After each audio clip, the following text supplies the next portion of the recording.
فلما نطاع دونه ونناظني ونسلمه حتى نسرع حوله ونذهل عن ابنائنا وحلائلی. اب ترجمہ سن، ترجمہ سن. میرے حساب میں تو یہ موضوع یہی ختم ہو جاتا ہے، مگر یہ کہ اب بتانے ہیں قرائن تو بتاؤں گا. تو جب بارش آ گئی حضور کے چہرہ پاک کو دیکھ کر تو حضرت ابو طالب گنگنا اٹھے اور کہنے لگے وَبْيَضَّ، اے سفید خوبصورت گورے چہرے والے، اے سفید روشن چہرے والے حبیب، آپ کی ذات اتنی بابرکت ہے کہ آپ کے چہرے کے صدقے سے بادلوں سے بارش لی جاتی ہے. آپ کے چہرے کے توسل سے بادلوں سے بارش لیتے ہیں، اور آپ یتیموں کے فریاد رس ہیں 2 سال کی عمر میں آقا. ہائے ہائے. اب جو یہ کہہ رہے ہیں یہ 2 سال کو دیکھ کر کہہ رہے ہیں یا 40 سال کے بعد کا زمانہ دیکھ کر کہہ رہے ہیں؟ آپ یتیموں کے فریاد رس ہیں. ابھی 2 سال کی عمر میں فریاد رس ہو گئے تھے یا 40 سال دیکھ کر کہنا تھا؟ ارے جو لوگوں نے 40 سال کے بعد دیکھا، ابھی طالب کی نگاہ 40 سال پہلے دیکھ رہی ہے. آپ یتیموں کے فریاد رس ہیں اور بیواؤں کی عصمت کے محافظ ہیں. کبھی نہ بھولیں کہ عمر 2 سال ہے اور اس موقع پر یہ کہہ رہے ہیں بیواؤں کی عصمت کے محافظ ہیں. اور پھر کہتے ہیں بنو ہاشم، ہاشم کی بھوکی پیاسی ہلاکت میں گری ہوئی اولاد، ہاشم کی بھوکی پیاسی پریشان حال اولاد ہر وقت آپ کو گھیرے رکھتی ہے، کیونکہ ان کے لیے آپ ہی کے دامن میں ساری نعمتیں ہیں، ساری فضیلتیں ہیں. یہ 2 شعر اس موقع پر کہے، اگلے 2 شعر بعد میں کہے اعلان نبوت کے بعد. تو پورا قصیدہ لامیہ عمر بھر میں بنا. اس میں فرمایا لوگوں، میرے حبیب محمد کی نبوت کا انکار کرنے والوں، ان کی دعوت کی مخالفت کرنے والوں، مزاحمت کرنے والوں، ان کی راہ میں رکاوٹیں ڈالنے والوں، سنو، بیت اللہ کی قسم، تم نے غلط خیال کیا کہ تم ہم سے لڑ کر محمد کا راستہ روک لو گے، اور تم نے غلط خیال کیا کہ ہم محمد صلی اللہ علیہ وآلہ وسلم کے معاملے میں تم سے مغلوب ہو جائیں گے. نہیں، ابھی تو ہم زبانی دفاع کر رہے ہیں، ابھی یہ وقت نہیں آیا. ابھی تو محمد کے دفاع میں ہم نے ابھی تک نیزے نہیں اٹھائے اور تیر نہیں اٹھائے. ہم تو نیزے بھی اٹھائیں گے، تیر بھی اٹھائیں گے. یہ فرماتے ہیں اور پھر فرماتے ہیں تم نے غلط خیال کیا کہ ہم ان کو تمہارے حوالے کر دیں گے؟ ہرگز نہیں. اگر وقت آیا تو حضرت ابو طالب قربان جائیں آپ کے جذبہ محبت پر. کہتے ہیں وقت آیا تو خدا کی قسم ہم اس محمد کے ارد گرد اپنی جانیں لے کر بچھ جائیں گے، اور ان کی خاطر اپنے بیوی بچوں کو بھی قربان کر دیں گے. یہ ان کا اعلان ہے، جو مرضی آپ کا کہتے پھر. یہ ابو طالب ہیں. اب اور پھر آگے چلیے. یہ تو قحط تھا جو اس دور ابو طالب میں آیا، اور توسل چہرہ مصطفیٰ کا کیا کعبۃ اللہ کے صحن میں، جہاں لات منات 360 بت، اندھے گونگے بہرے بت اپنی حال کی نگاہوں سے ابو طالب کو تک رہے ہوں گے کہ ہم 360 پڑے ہیں اور بارش اور کات میں وسیلہ محمد کا دے رہا ہے، ہمیں نہیں تکتا.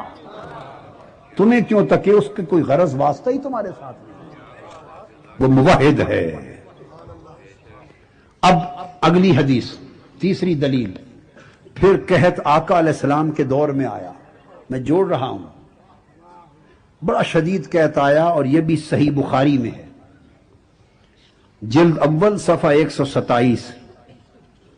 اور پھر امام ابن حجر اسقلانی نے فتح الباری میں اس تفصیل سے بیان کیا. پھر اس کے بعد فتح الباری کے علاوہ یہ پھر ابن عبد البر نے بیان کیا تمہید میں، پھر امام سہیلی نے بیان کیا، پھر امام طبرانی نے بیان کیا المعجم الکبیر میں، اور تمام محدثین میں، جن میں اول امام بخاری الجامع الصحیح میں روایت کرتے ہیں۔ حضرت انس بن مالک راوی کہتے ہیں کہ ہم مدینہ میں تھے، جمعہ کا دن تھا، آقا علیہ السلام ممبر پہ تھے، خطبہ ارشاد فرما رہے تھے، اتنا قحط تھا کہ فصلیں سوکھ گئی تھی، لوگ مرنے کو تھے، درخت سوکھ گئے تھے، جل گئے تھے، جانور نڈھال ہو کے مر رہے تھے۔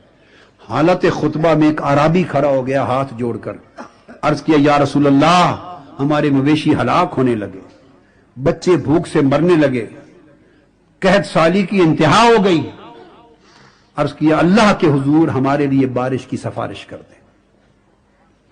حدیث پاک میں آتا ہے کہ آقا علیہ السلام کی جب فریاد سنی تو حالت خطبہ میں میرے مصطفیٰ کے دست اقدس اٹھ گئے اور آپ نے دعا کی۔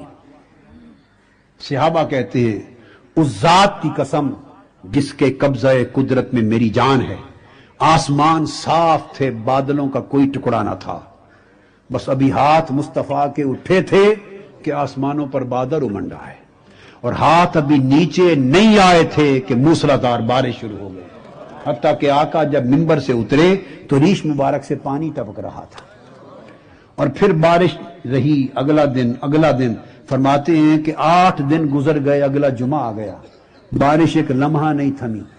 آقا علیہ السلام پھر خطبے کے لیے منبر پہ خطبہ جمعہ کے لیے، پھر اعرابی کھڑے ہو گئے، اب وہ راستے بھر گئے، وادیاں پر ہو گئیں، نالے بہنے لگے، لوگوں کے چلنے کی جگہ نہ رہیں، کھڑے ہو گئے یا رسول اللہ اب مر گئے، خدا کے لیے اب اس بارش کو تھما دیں، روک دیں۔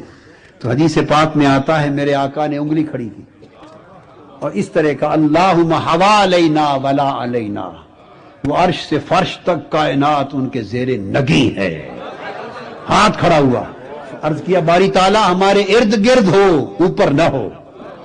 بس جو انگلی کا اشارہ کرتے تھے، صحابہ کہتے ہیں خدا کی قسم بادل پھٹتے جاتے تھے، دوڑتے جاتے تھے، ارد گرد جنہیں ضرورت تھی بارش رہی، جو وادی بھر گئی تھی وہاں رک گئی۔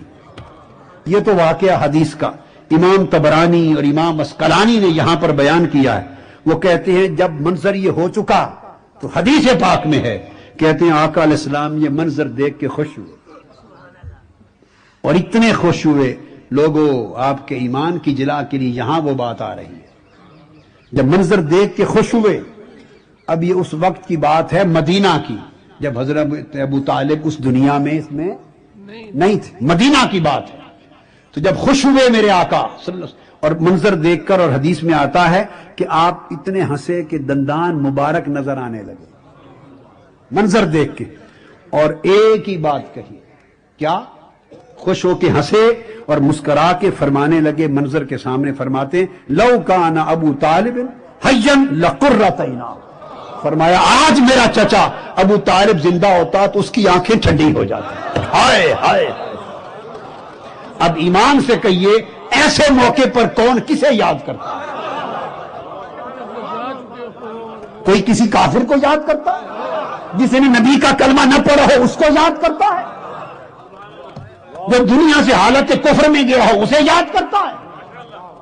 یہ بھی کہہ فرما سکتے تھے میرے بابا عبداللہ زندہ ہوتے، میری اماں آمنہ ہوتی، خدیجۃ الکبریٰ ہوتی، فلاں ہوتے، جس نے کا نام چاہتے لے سکتے، مگر ایک وجہ تو یہ تھی آقا کو وہ یاد تھا کہ جب قحط ہوتا تو میرا چچا ابو طالب مجھے اٹھا کر سینے کعبہ میں لے جا کر میرے چیلے کا وسیلہ دے کر بارش مانگتا تھا، اور بارش آتی تھی۔ آج وہ چچا ابو طالب زندہ ہوتا اور خدا کی قسم بارش کا یہ منظر دیکھتا تو اس منظر کو دیکھ کر اس کی آنکھیں ٹھنڈی ہو جاتی۔ اور آگے سنیے، فرمایا آج میرا چچا ابو طالب ہوتا تو اس کی آنکھیں ٹھنڈی ہو جاتی۔ اب یہ آقا کا فرمانا کہ اس کی آنکھیں ٹھنڈی ہو جاتی، ارے اس سے بڑی بھی دلیل ایمان کوئی ہے؟